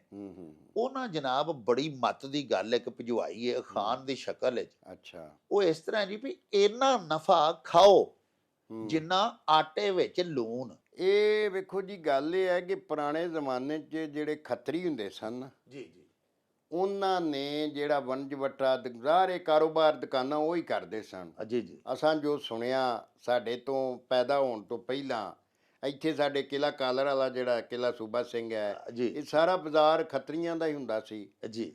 ਉਹਨਾਂ ਨੇ ਧੇਲਾ ਰੁਪਈਆ ਮੁਨਾਫਾ ਰੱਖਿਆ ਹੁੰਦਾ ਸੀ। ਵਾਹ ਵਾਹ। ਮਸਲਨ ਜਿੰਨੇ ਮਤਲਬ 1 ਰੁਪਈਏ ਦੀ ਅਗਰ ਸ਼ੈ ਹੈ ਜੀ, ਤੇ ਉਹਦੇ ਚੋਂ 32 ਹਿੱਸਾ, ਯਾਨੀ 16 ਆਨਿਆਂ ਦਾ ਰੁਪਈਆ ਹੁੰਦਾ ਸੀ। ਜੀ ਜੀ। ਤੇ ਮਤਲਬ ਇਹ ਕਿ ਅੱਗੋਂ ਅੱਧਾ ਆਨਾ। ਅੱਛਾ ਨਹੀਂ, ਅੱਗੋਂ ਵੇਖੋ ਨਾ, ਇਹ 16 ਆਨਿਆਂ ਦਾ ਰੁਪਈਆ ਤੇ 4 ਪੈਸਿਆਂ ਦਾ ਆਨਾ, ਹਾਂ। ਤੇ 16 ਚੌਕੇ 64, ਤੇ 64 ਦਾ ਵੀ ਅੱਧਾ ਹਿੱਸਾ। ਵਾਹ ਵਾਹ ਵਾਹ। ਯਾਨੀ ਉਹ ਸੀ ਧੇਲਾ। ਹਾਂ। ਧੇਲਾ ਰੁਪਈਆ ਮੁਨਾਫਾ ਰੱਖਿਆ ਸੀ। ਹਾਂਜੀ, ਯਾਨੀ 64 ਨੂੰ ਵੀ ਦੂਣਾ ਦਰਬ ਦਿਓ ਨਾ, ਤੇ ਉਹਦੇ ਚੋਂ ਇੱਕ ਦਾ ਯਾਨੀ 64ਵੇਂ ਹਿੱਸੇ ਦਾ ਵੀ ਅੱਧਾ ਹਿੱਸਾ ਉਹ ਮੁਨਾਫਾ ਰੱਖਿਆ ਹੁੰਦਾ ਸੀ। ਔਰ ਬੱਚਾ ਕੋਈ ਛੋਟਾ ਦੁਕਾਨ ਤੇ ਜਾਏ, ਉਹਨਾਂ ਸੌਦਾ ਪੂਰਾ ਦੇਣਾ, ਨਾਲ ਝੂੰਗਾ ਵੀ ਦੇਣਾ। ਆਏ ਹਾਏ। ਕਈਆਂ ਨੇ ਮਤਲਬ ਇਹ ਕਿ ਦਮੜੀਆਂ ਤੇ ਧੇਲੇ ਸੌਦੇ ਦੇ ਵਿੱਚ ਐਵੇਂ ਰਲਾਏ ਹੁੰਦੇ ਸਨ, ਉਹ ਵਿੱਚ ਹੀ ਕੋ ਟੁਰ ਜਾਣਾ, ਤੇ ਉਹ ਬੱਚਿਆਂ ਨੇ ਆਖਣਾ ਇਹ ਤੇ ਮੇਰਾ ਹੀ। ਅੱਛਾ, ਉਹਨੂੰ ਝੂੰਗਾ ਆਂਦੇ ਸਨ, ਜਿਹੜਾ ਬੱਚਾ ਗਿਆ ਦੁਕਾਨ ਤੋਂ ਸੌਦਾ ਲੈ ਤੇ ਥੋੜੀ ਜੀ ਕੋਈ ਸ਼ਾਇ ਉਹਨੂੰ ਖਾਣ ਵਾਲੀ ਉਂਝ ਦੇ ਛੱਡਣੀ, ਹਾਂਜੀ ਹਾਂਜੀ, ਉਹ ਵੀ ਉਹਨਾਂ ਦੇਣਾ। ਲੇਕਿਨ ਇਹ ਜਨਾਬ ਅਸੀਂ ਮੁਸਲਮਾਨ ਹਾਂ, ਸਾਡੀ ਬਦਬਖਤੀ ਹੈ ਕਿ ਮੈਂ ਇੱਥੇ ਕਈਆਂ ਦੁਕਾਨਦਾਰਾਂ ਨੂੰ ਪੁੱਛਿਆ ਵੀ ਯਾਰ ਮੁਨਾਫੇ ਦਾ ਕੀ ਮਿਆਰ ਰੱਖਿਆ ਜੇ, ਕੀ ਟੀਚਾ ਰੱਖਿਆ ਜੇ। ਇਹ ਜਿੱਥੇ ਕੋ ਮਰ ਜਾਏ, ਜਿੱਥੇ ਕੋ ਫਸ ਜਾਏ, ਕਈ ਤੇ ਆਂਦੇ ਨੇ ਜਿੱਥੇ ਕੋ ਮਰ ਜਾਏ। ਯਾਨੀ ਜਿਹੜਾ ਗਾਹਕ ਤੁਹਾਡੇ ਰਿਜ਼ਕ ਤੁਹਾਡੇ ਕੋਲ ਲੈ ਕੇ ਆਉਂਦਾ, ਉਹਦੇ ਬਾਰੇ ਤੁਹਾਡੇ ਵਿਚਾਰ ਇਹ ਨੇ ਕਿ ਜਿੱਥੇ ਕੋ ਮਰ ਜਾਏ ਜਾਂ ਜਿੱਥੇ ਕੋ ਫਸ ਜਾਏ। ਤੇ ਬੜੀ ਦੁੱਖ ਵਾਲੀ ਗੱਲ ਹੈ ਨਾ ਕਿ ਉਹ ਹਿੰਦੂ ਜਿਨ੍ਹਾਂ ਨੂੰ ਤੁਸੀਂ ਮਤਲਬ ਸਮਝਦੇ ਹੋ ਜੀ ਉਹ ਸਾਡੇ ਗੈਰ ਮੁਸਲਮ ਨੇ ਜੀ, ਉਹਨਾਂ ਦਾ ਤੇ ਟੀਚਾ ਅੱਜ ਵੀ ਤੁਸੀਂ ਵੇਖ ਲਓ। ਅੱਜ ਐਕਬਾਬਾਦ ਹਿੰਦੁਸਤਾਨ ਆਪਣਾ ਸਿੰਧ ਦੇ ਵਿੱਚ ਜੀ, ਜਿਹੜੇ 8 ਜ਼ਿਲ੍ਹੇ ਨੇ ਨਾ ਸਿੰਧ ਦੇ, ਉਹਨਾਂ ਦੀ 60% ਆਬਾਦੀ ਹਿੰਦੂਆਂ ਦੀ ਹੈ ਜੀ। ਉੱਥੇ ਜਨਾਬ ਜਿੱਤੀ ਖੱਤਰੀਆਂ ਦੇ ਸਾਹਮਣੇ ਦੁਕਾਨ ਸਾਡੇ ਪਹਿਲਵਾਨਾਂ ਦੀ ਨਹੀਂ ਚੱਲ ਸਕਦੀ ਕਦੇ ਨਹੀਂ। ਇਸ ਵਾਸਤੇ ਕਿ ਉਹਨਾਂ ਆਪਣਾ ਟੀਚਾ ਛੱਡਣਾ ਨਹੀਂ, ਇਹਨਾਂ ਅਸੂਲ ਨੂੰ ਲਾਗੇ ਆਉਣ ਦੇਣਾ ਨਹੀਂ। ਤੇ ਜਦੋਂ ਇੰਜ ਹੋਵੇਗਾ ਤੇ ਫਿਰ ਵੇਖੋ ਨਾ, ਮੁਨਾਫੇ ਦਾ ਤੇ ਇੱਕ ਮਿਆਰ ਹੈ, ਵਿਆਹ ਚੀਜ਼ ਇੰਨੇ ਰੁਪਈਏ ਗਜ਼ ਆਈ ਹੈ, ਮੈਂ ਤੇ ਇੰਨਾ ਮੁਨਾਫਾ ਰੱਖਣਾ, ਇੰਨੇ ਗਜ਼ ਚੀਜ਼ ਦਿੱਤੀ ਹੈ, ਕੱਪੜਾ ਜਾਂ ਹੋਰ ਕੁਛ ਹੈ ਜੀ। ਹਾਂਜੀ, ਤੋ ਉਹ ਲੋਕੀ ਜਿਹੜੇ ਕਾਮਯਾਬ ਹੀ ਉਹ ਹੁੰਦੇ ਨੇ ਕਿ ਜਿਹੜੇ ਕੋਈ ਹਰ ਕੰਮ ਦੇ ਵਿੱਚ ਆਪਣਾ ਇੱਕ ਜਿਹੜਾ ਮਿਥਿਆ ਹੋਇਆ ਟੀਚਾ ਪਿਓ ਦਾਦੇ ਨੂੰ ਚੱਲਦਿਆ, ਉਹਦੇ ਮੁਤਾਬਕ ਉਹਦੇ ਤੇ ਸਖਤੀ ਨਾਲ ਅਮਲ ਕਰਦੇ। ਔਰ ਇੰਜ ਉਹਨਾਂ ਦਾ ਰਿਜ਼ਕ ਵੀ ਜਿਹੜਾ ਖਰਾਬ ਨਹੀਂ ਹੁੰਦਾ। ਆ ਜਿਹੜਾ ਆਖਣਾ ਜੀ ਜਿੱਥੇ ਕੋ ਫਸ ਗਿਆ, ਜਿਹਨੂੰ ਪਤਾ ਹੀ ਨਹੀਂ, ਹਾਂਜੀ, ਕਿ ਮਤਲਬ ਇਹ ਕਿ ਉਹ ਇੱਕ ਦੁਕਾਨਦਾਰ ਸੀ ਬੱਦੋ ਮੱਲੀ ਤੋਂ, ਮੈਨੂੰ ਆਖਣ ਲੱਗਾ ਕਿ ਇੱਕ ਬੀਬੀ ਮੇਰੇ ਕੋ ਆਈ ਤੇ ਉਹ ਆਖਣ ਲੱਗੀ ਕਿ ਵੀਰਾ ਬੋਸਕੀ ਦੇ ਹਾਂ ਜਰਾ ਪੂਰੀ ਆਕੜ ਵਾਲੀ। ਹਾਂ ਅੱਛਾ, ਮੈਂ ਉਹਨੂੰ ਨਾ ਕੱਢ ਕੇ ਦਿੱਤੀ ਬੋਸਕੀ ਜਿਹੜੀ ਮਤਲਬ ਆਲਾ ਕਿਸਮ ਦੀ ਸੀ। ਤੁਹਾਨੂੰ ਪਤਾ ਉਹਨੂੰ ਇੰਜ ਮੁੱਠ 'ਚ ਫੜੋ ਤੇ ਵੱਟ ਪੈ ਜਾਂਦੇ ਨੇ। ਹਾਂ ਉਹ ਆਂਦੀ ਏ ਇਹ ਕਿਹੜੀ ਬੋਸਕੀ ਹੈ? ਹਾਂਜੀ, ਤੂੰ ਮੈਨੂੰ ਅਸਲੀ ਬੋਸਕੀ ਦਿਓ। ਆਂਦਾ ਬਾਅਦ 'ਚ ਮੈਂ ਉਹ 150 ਰੁਪਏ ਵਾਲਾ ਸੂਟ ਜਿਹੜਾ ਨਾ ਉਹ ਉਹਨੂੰ ਕੱਢ ਕੇ ਦਿੱਤਾ। ਹਾਂਜੀ, ਉਹ ਆਂਦੀ ਏ ਟੈਟਰੋਨ ਬੋਸਕੀ। ਹਾਂ ਹਾਂ ਆਂਦੀ ਆ ਹੀ ਨਾ ਬੋਸਕੀ, ਇਹ ਦੱਸ। ਉਹ ਆਂਦਾ ਵੀ ਹੁਣ ਮੈਂ ਅਗਰ ਮੁਸਲਮਾਨ, ਮੈਂ ਮਤਲਬ ਖੁਦਾ ਕੋ ਨਾ ਡਰਦਾ ਹੁੰਦਾ ਤੇ ਮੈਂ ਉਸੇ ਵਾਲਾ ਰੇਟ ਲਾ ਲੈਂਦਾ। ਹਾਂ ਲੇਕਿਨ ਮੈਂ ਕਿਹਾ ਮੇਰੀ ਇਹ ਭੈਣੇ ਤੇ ਜੈਲੀ ਬੋਸਕੀ ਆ, ਟੈਟਰੋਨ ਬੋਸਕੀ ਆ। ਅਸਲ ਬੋਸਕੀ ਇਹ ਹੈ ਕਿ ਜਿਹਨੂੰ ਹੱਥ 'ਚ ਫੜਿਆ ਇਸ ਤਰ੍ਹਾਂ ਨਾ ਕੱਪੜਾ ਇਕੱਠਾ ਹੋ ਜਾਂਦਾ ਤੇ ਉਹਨੂੰ ਵੱਟ ਪੈ ਜਾਂਦੇ। ਹਾਂ ਹਾਂਜੀ, ਲੇਕਿਨ ਅਸਾਂ ਵੇਖਿਆ ਕਿ ਲੋਕੀ ਦਾਲ ਲਾਉਂਦੇ ਨੇ। ਉਹ ਜਿਹੜਾ ਬੰਦਾ ਦਾਲ ਲਾਂਦਾ ਉਹ ਆਪਣੇ ਰਿਜ਼ਕ ਨੂੰ ਖਾਂਦਾ, ਰੱਬ ਦਾ ਵੀ ਮੁਜਰਮ, ਅਗਲੇ ਦਾ ਵੀ ਮੁਜਰਮ। ਔਰ ਉਹਨੂੰ ਇਹ ਯਾਦ ਹੀ ਨਹੀਂ ਹੁੰਦਾ ਮੈਂ ਕਬਰੇ ਵੀ ਪੈਣਾ ਤੇ ਮੇਰੇ ਕੋਲ ਹਿਸਾਬ ਵੀ ਹੋਣਾ। ਅੱਲਾਹ। ਲਓ ਜੀ ਪਿਆਰਿਓ, ਵੇਖੋ ਸਾਡੇ ਵੀਰ ਨੇ ਬੜਾ ਹੀ ਖੂਬਸੂਰਤ ਅਖਾਣ ਭੇਜਿਆ ਤੇ ਉਹਦਾ ਉਦੋਂ ਬਹੁਤਾ ਸੋਹਣਾ ਮਤਲਬ ਬਿਆਨ ਕੀਤਾ ਸਾਡੇ ਬਾਜਵਾ ਸਾਹਿਬ ਨੇ। ਅਖਾਣ ਇਸ ਤਰ੍ਹਾਂ ਵੀ ਮੁਨਾਫਾ ਇੰਨਾ ਖਾਓ ਜਾਂ ਇੰਨਾ ਮੁਨਾਫਾ ਲਵੋ ਆਪਣੇ ਕਾਰੋਬਾਰ ਦੇ ਵਿੱਚ ਆਪਣੇ ਗਾਹਕਾਂ ਕੋਲੋਂ ਜਿੰਨਾ ਆਟੇ ਵਿੱਚ ਲੂਣ। ਪਿਆਰਿਓ ਵੇਖੋ ਨਾ ਕਿੱਡੀ ਜ਼ੁਲਮ ਵਾਲੀ ਗੱਲ ਹੈ ਕਿ ਸਾਡੇ ਪਾਕਿਸਤਾਨ ਦੇ ਵਿੱਚ ਕੋਈ ਅਸੂਲ ਹੀ ਨਹੀਂ ਹੈ ਕਿ ਕਿਸੇ ਦੁਕਾਨਦਾਰ ਨੂੰ, ਕਿਸੇ ਰੇਹੜੀ ਵਾਲੇ ਨੂੰ, ਕਿਸੇ ਖਵਾਂਚਾ ਫਰੋਸ਼ ਨੂੰ ਕਿੰਨਾ ਮੁਨਾਫਾ ਲੈਣਾ ਚਾਹੀਦਾ। ਕੋਈ ਗੌਰਮੈਂਟ ਇਹਦੇ ਦੇ ਅਸੂਲ ਹੀ ਨਹੀਂ ਕੋਈ ਵਜ਼ਾ ਕੀਤਾ ਆ। ਹੁਣ ਹਕੂਮਤ ਕੀ ਕਰਦੀ ਹੈ, ਜਾਂ ਹਕੂਮਤ ਦੇ ਨੁਮਾਇੰਦਗਾਨ ਜ਼ਿਲ੍ਹਿਆਂ ਦੇ ਵਿੱਚ ਡਿਪਟੀ ਕਮਿਸ਼ਨਰ ਹੁੰਦਾ, ਉਹ ਕੀ ਕਰਦਾ ਕਿ ਡਿਪਟੀ ਕਮਿਸ਼ਨਰ ਇੱਕ ਰੇਟ ਲਿਸਟ ਜਾਰੀ ਕਰ ਦਿੰਦਾ ਔਰ ਜਿੰਨੇ ਗਰੋਸਰੀ ਸਟੋਰਸ ਨੇ, ਕਰਿਆਨੇ ਦੀਆਂ ਦੁਕਾਨਾਂ, ਉਹਨਾਂ ਨੂੰ ਆਂਦਾ ਵੀ ਇਹਨਾਂ ਨੂੰ ਇੱਥੇ ਲਟਕਾ ਲਓ। ਸਭ ਤੋਂ ਪਹਿਲੇ ਤੇ ਪਿਆਰਿਓ ਜਿਹੜਾ ਗੋਸ਼ਤ ਵੇਚਣ ਵਾਲਾ ਉਹਨੇ DC ਦਾ ਉਹ ਲਟਕਾਇਆ ਹੁੰਦਾ ਹੁਕਮਨਾਮਾ, ਜਿਹਦੇ ਉੱਤੇ ਲਿਖਿਆ ਹੁੰਦਾ ਕਿ ਛੋਟਾ ਗੋਸ਼ਤ, ਬੱਕਰੇ ਦਾ ਗੋਸ਼ਤ 1800 ਰੁਪਏ ਕਿਲੋ। ਹੁਣ ਡਿਪਟੀ ਕਮਿਸ਼ਨਰ ਦਾ ਹੁਕਮਨਾਮਾ ਆਪਣੇ ਸਿਰ ਦੇ ਉੱਤੇ ਟੰਗ ਕੇ 1800 ਦੀ ਬਜਾਏ ਪਿਆਰਿਓ ਉਹ 2500 ਰੁਪਏ ਕਿਲੋ ਗੋਸ਼ਤ ਵੇਚ ਰਿਹਾ। ਇੱਕ ਤੇ ਡਿਪਟੀ ਕਮਿਸ਼ਨਰ ਦੀ ਸਮਝ ਲਓ ਕਿ ਬੇਇੱਜ਼ਤੀ ਕਰ ਰਿਹਾ। ਜੇ ਡਿਪਟੀ ਕਮਿਸ਼ਨਰ ਸਮਝੇ ਤੇ, ਕਿਉਂਕਿ ਇਹ ਤੇ ਸਮਝਦੇ ਨਹੀਂ ਨਾ ਵੀ ਸਾਡੀ ਇੱਜ਼ਤ ਕਿਹਦੇ 'ਚ ਤੇ ਬੇਇੱਜ਼ਤੀ ਕਿਹਦੇ 'ਚ। ਵੱਡੇ ਅਫਸਰ ਜੋ ਹੋਏ ਉਹਨਾਂ ਨੂੰ ਪਤਾ ਨਹੀਂ ਲੱਗਦਾ ਸਾਡੀ ਇੱਜ਼ਤ ਬੇਇੱਜ਼ਤੀ ਕਾਹਦੇ 'ਚ। ਪਿਆਰਿਓ ਇੱਕ ਤੇ ਉਹਦਾ ਤਮਸਖਰ ਉਡਾ ਰਿਹਾ ਡਿਪਟੀ ਕਮਿਸ਼ਨਰ ਦਾ, ਔਰ ਉਹਦੀ ਤੋਹੀਨ ਕਰ ਰਿਹਾ ਔਰ ਉਹਦੀ ਬੇਇੱਜ਼ਤੀ ਕਰ ਰਿਹਾ। ਉਹਦਾ ਹੁਕਮ ਆਪਣੇ ਸਿਰ ਤੇ ਟੰਗ ਕੇ ਤੇ ਗੋਸ਼ਤ 2500 ਵੇਚਣ ਡਿਆ 1800 ਦੀ ਬਜਾਏ। ਇਹਦੇ ਨਾਲ ਤੇ ਚੰਗਾ ਇਹ ਹੀ ਹੈ ਨਾ ਕਿ DC ਕਮ ਸੇ ਕਮ ਆਪਣੀ ਇੱਜ਼ਤ ਹੀ ਬਚਾਏ ਤੇ ਆਪਣਾ ਹੁਕਮਨਾਮਾ ਨਾ ਟੰਗੇ। ਕਰਿਆਨਿਆਂ ਦੀਆਂ ਦੁਕਾਨਾਂ ਤੇ, ਕਸਾਈਆਂ ਦੀਆਂ ਦੁਕਾਨਾਂ ਤੇ ਆਪਣੇ ਆਪ ਨੂੰ ਜ਼ਲੀਲ ਕਰਨ ਵਾਲੇ ਹੁਕਮ ਨਾ ਟੰਗੇ। ਤੇ ਜੇ ਟੰਗਦਾ ਤੇ ਫਿਰ ਉਹਦੇ ਤੇ ਅਮਲ ਦਰਾਮਦ ਕਰਵਾਏ। ਅਮਲ ਦਰਾਮਦ ਹੁੰਦਾ ਨਹੀਂ। ਬਹਿਸੀਅਤ ਕੌਮ ਅਸੀਂ ਆਪ ਇਖਲਾਕ ਤੋਂ ਇੰਨੇ ਆਰੀ ਹੋ ਗਏ ਆ ਭਈ ਅਸੀਂ ਆਪ ਵੀ ਨਹੀਂ ਕਦੀ ਸੋਚਿਆ ਕਿ ਯਾਰ ਇੱਕ ਚੀਜ਼ ਜਿਹੜੀ ਹੈ ਉਹ ਮੈਨੂੰ 100 ਰੁਪਏ ਦੀ ਘਰ ਪਈ ਪੈਂਦੀ ਹੈ ਤੇ ਚਲੋ ਮੈਂ 120 ਰੁਪਏ ਲੈ ਲਾਂ। ਅਸੀਂ ਉਹਨੂੰ ਸਿੱਧਾ ਹੀ 200 ਦਾ ਮੁੱਲ ਦੱਸਦੇ ਹਾਂ, ਗਾਹਕ ਆਉਂਦਾ ਤੇ ਬਲਕਿ 300 ਵੀ ਦੱਸ ਦਿੰਦੇ ਹਾਂ। ਸਾਹਿਬੋ ਤੁਸੀਂ ਆਪ ਅੱਖੀਂ ਵੇਖਿਆ, ਤੁਹਾਡੇ ਤਜਰਬੇ 'ਚ ਆਇਆ। ਸਾਡੀਆਂ ਭੈਣਾਂ ਵੇਖ ਲਓ ਜਾਂਦੀਆਂ ਨੇ ਬਾਜ਼ਾਰ, ਸੂਟ ਦਾ ਮੁੱਲ ਪੁੱਛਦੀਆਂ ਨੇ, ਦੁਕਾਨਦਾਰ ਦੱਸਦਾ ਕਿ ਬਾਜੀ ਜੀ 10,000, ਮਗਰੋਂ ਖਵਾਤੀਨ ਬਹਿਸ ਕਰਦੀਆਂ ਨੇ ਤੇ 5,000 ਦਾ 4.5 ਦਾ ਵੀ ਲੈ ਆਉਂਦੀਆਂ ਨੇ। ਤੁਸੀਂ ਦੇਖੋ ਕਿ ਜਿਹੜਾ 4.5 ਦਾ ਸੂਟ ਦੇ ਦਿੰਦਾ ਕਿਸੇ ਖਾਤੂਨ ਨੂੰ, ਉਹਨੇ ਫੇਰ ਵੀ ਮੁਨਾਫਾ ਕਮਾਇਆ ਤੇ ਉਹ 10,000 ਕਾਹਦਾ ਮੰਗਣ ਡਿਆ ਸੀ। ਅੱਗੇ ਆ ਜਾਓ, ਤੁਸੀਂ ਵੇਖੋ ਹਰ ਵੱਡਾ ਬ੍ਰਾਂਡਡ ਜਿਹੜਾ ਕੱਪੜਾ ਹੈ ਪਿਆਰਿਓ, ਉਹ ਦੁਕਾਨਦਾਰ ਜਿਹਨੇ ਬ੍ਰਾਂਡ ਦਾ ਕੱਪੜਾ ਵੇਚਣਾ ਉਹ ਕਲੀਅਰੈਂਸ ਸੇਲ ਲਾਉਂਦੇ ਨੇ। ਹਾਂਜੀ, ਕਦੀ ਲਿਖਦੇ ਨੇ ਐਨੂਅਲ ਕਲੀਅਰੈਂਸ ਸੇਲ। ਉਹੋ ਹੀ ਸੂਟ ਜਿਹੜਾ 3, 4, 5 ਮਹੀਨੇ ਗਰਮੀਆਂ ਦੇ 4-5 ਮਹੀਨੇ ਜਿਹੜਾ 10-10, 15-15 ਹਜ਼ਾਰ ਦਾ ਵੇਚਦੇ ਨੇ, ਜਦੋਂ ਗਰਮੀਆਂ ਮੁੱਕਣ ਤੇ ਆਉਂਦੀਆਂ ਨੇ ਤੇ ਸੇਲ ਲਾਉਂਦੇ ਨੇ ਪਿਆਰਿਓ, ਫੇਰ ਉਹ ਸੂਟ 6,000 ਦਾ ਕਿਉਂ ਦਿੰਦੇ ਨੇ, 7,000 ਦਾ ਕਿਉਂ ਵੇਚਦੇ ਨੇ? ਉਹਨਾਂ ਦਾ ਦਿਮਾਗ ਕਰੈਕ ਹੋ ਜਾਂਦਾ। ਐਸੀ ਗੱਲ ਨਹੀਂ, 7,000 ਦਾ ਵੇਚ ਕੇ ਵੀ ਉਹਨਾਂ ਨੂੰ ਮੁਨਾਫਾ ਹੁੰਦਾ।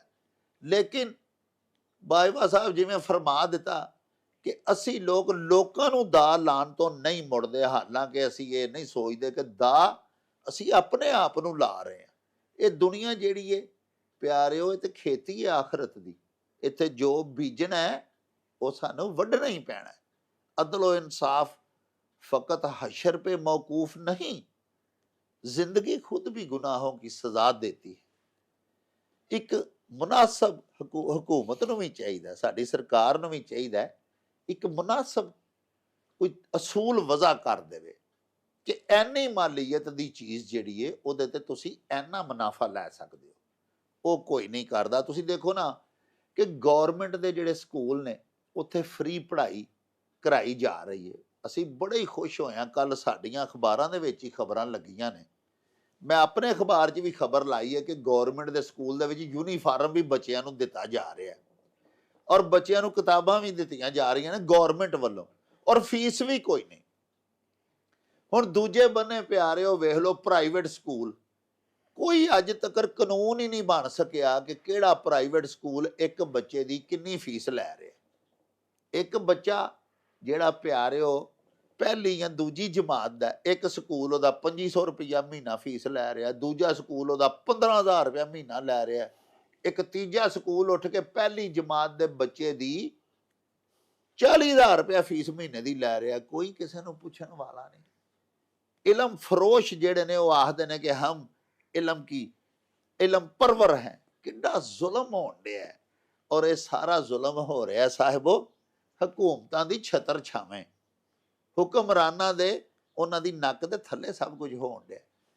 ਔਰ ਇਹ ਚੀਜ਼ਾਂ ਜਿਹੜੀਆਂ ਨੇ ਨਾ, ਇਹ ਦੁਨਿਆਵੀ ਲਿਹਾਜ਼ ਨਾਲ ਵੀ ਤੇ ਇਸਲਾਮੀ ਤੇ ਮਜ਼ਹਬੀ ਲਿਹਾਜ਼ ਨਾਲ ਵੀ ਇਹ ਚੀਜ਼ਾਂ ਸਾਨੂੰ ਰਵਾ ਨਹੀਂ। ਅੱਲਾਹ ਪਾਕ ਨੇ ਇਹਨਾਂ ਦੇ ਜਵਾਬ ਲੈਣੇ ਨੇ। ਜਿਵੇਂ ਬਾਜਵਾ ਸਾਹਿਬ ਦੱਸਿਆ ਭਈ ਹਿੰਦੂ ਲੋਕ ਜਿਨ੍ਹਾਂ ਨੂੰ ਅਸੀਂ ਗੈਰ ਮੁਸਲਿਮ ਆਖਦੇ ਆ ਤੇ ਆਪਣੇ ਵੱਲੋਂ ਉਹਨਾਂ ਨੂੰ ਹੇਚ ਸਮਝਨੇ, ਲੇਕਿਨ ਤੁਸੀਂ ਦੇਖੋ ਕਿ ਉਹਨਾਂ ਦੇ ਅਸੂਲ ਕੀ ਸਨ ਕਾਰੋਬਾਰ ਦੇ, ਉਹਨਾਂ ਦੇ ਕੀ ਕੁਲੀਏ ਕਾਇਦੇ ਸਨ। ਬਾਜਵਾ ਸਾਹਿਬ ਨੇ ਸਾਰਾ ਨਖੇੜ ਕੇ ਦੱਸਿਆ ਕਿ ਧੇਲਾ ਲੈਣਾ ਉਹਨਾਂ 1 ਰੁਪਏ ਦੀ ਚੀਜ਼ ਪਿੱਛੇ, ਯਾਨੀ ਕਿ ਹੋਰ 64ਵਾਂ ਹਿੱਸਾ ਜਾ ਕੇ ਬਣਦਾ ਸੀ ਮੁਨਾਫੇ ਦਾ। ਇਸ ਅਖਾਣੇ 'ਚ ਵੀ ਸਾਨੂੰ ਇਹ ਹੀ ਦੱਸਿਆ ਗਿਆ ਵੀ ਥੋੜਾ ਮੁਨਾਫਾ ਲਵੋ। ਅਗਰ ਜਿਹੜਾ ਦੁਕਾਨਦਾਰ ਥੋੜਾ ਮੁਨਾਫਾ ਲਵੇ ਨਾ ਜੀ, ਉਹਦੀ ਜਦੋਂ ਮਸ਼ਹੂਰੀ ਹੋ ਜਾਂਦੀ ਹੈ ਨਾ, ਉਸ ਤੋਂ ਬਾਅਦ ਇੰਨਾ ਗਾਹਕ ਉਹਨੂੰ ਪੈਂਦਾ ਹੈ ਕਿ ਥੋੜਾ ਥੋੜਾ ਮੁਨਾਫਾ ਲੈਣ ਵਾਲਾ ਜਿਹੜਾ ਨਾ, ਉਹ ਬਹੁਤੇ ਮੁਨਾਫੇ ਲੈਣ ਵਾਲੇ ਤੋਂ ਬਹੁਤ ਜ਼ਿਆਦਾ ਰਿਜ਼ਕ ਕਮਾਉਣ ਲੱਗ ਪੈਂਦਾ, ਉਹਦੀ ਆਮਦਨੀ ਵੱਧ ਜਾਂਦੀ ਹੈ। ਜਿਹੜਾ ਇੱਕੋ ਗਾਹਕ ਆਵੇ ਤੇ ਉਹਦਾ ਹੀ ਪਾਸਾ ਲਾ ਲਵੇ, ਉਹਦੀ ਦੁਕਾਨ ਨਹੀਂ ਚੱਲਦੀ। ਉਹਦੀ ਬਹੁਤੀ ਚੱਲਦੀ ਹੈ ਜਿਹੜਾ ਥੋੜਾ ਮੁਨਾਫਾ ਲਵੇ। ਬਸ ਉਹਦੀ ਇੱਕ ਵਾਰੀ ਰੈਪਿਊਟ ਕਾਇਮ ਹੋਣ ਦੀ ਦੇਰ ਥੋੜਾ ਟਾਈਮ ਲੱਗਦਾ। ਜਦੋਂ ਮਸ਼ਹੂਰੀ ਹੋ ਜਾਂਦੀ ਹੈ ਨਾ, ਯਾਰ ਫਲਾਣਾ ਬੰਦਾ ਜਿਹੜਾ ਨਾ ਉਹਦਾ ਬੜਾ ਜਾਇਜ਼ ਮੁਨਾਫਾ ਹੈ, ਉਹਦੇ ਰੇਟ ਬੜੇ ਅੱਛੇ ਨੇ, ਫਿਰ ਤੇ ਪਿਆਰੇ ਉਹਦੀ ਦੁਕਾਨ ਤੇ ਵਾਰ ਹੀ ਨਹੀਂ ਆਉਂਦੀ। ਫਿਰ ਗਾਹਕ ਉੱਥੇ ਜਾਂਦੇ ਨੇ। ਉਹ ਮੁਨਾਫਾ ਥੋੜਾ ਲੈਂਦਾ ਲੇਕਿਨ ਆਮਦਨੀ ਜ਼ਿਆਦਾ ਕਮਾਉਂਦਾ। ਸਾਹਿਬੋ ਇਹਦੇ ਨਾਲ ਹੀ ਸਾਡੇ ਇਸ ਵਿਲਾਗ ਦਾ ਵੇਲਾ ਮੁੱਕ ਗਿਆ ਏ। ਲੈਓ ਯਾਰ ਹਵਾਲੇ ਰੱਬ ਦੇ ਤੇ ਮੇਲੇ 4 ਦਿਨਾਂ ਦੇ। ਉਸ ਦਿਨ ਈਦ ਮੁਬਾਰਕ ਹੋਸੀ, ਜਿਸ ਦਿਨ ਫੇਰ ਮਿਲਾਂਗੇ। ਰੱਬ ਰਾਖਾ ਤੇ ਅੱਲਾ ਬੇਲੀ। ਓ ਚੱਲ ਮੇਲੇ ਨੂੰ ਚਲੀਏ।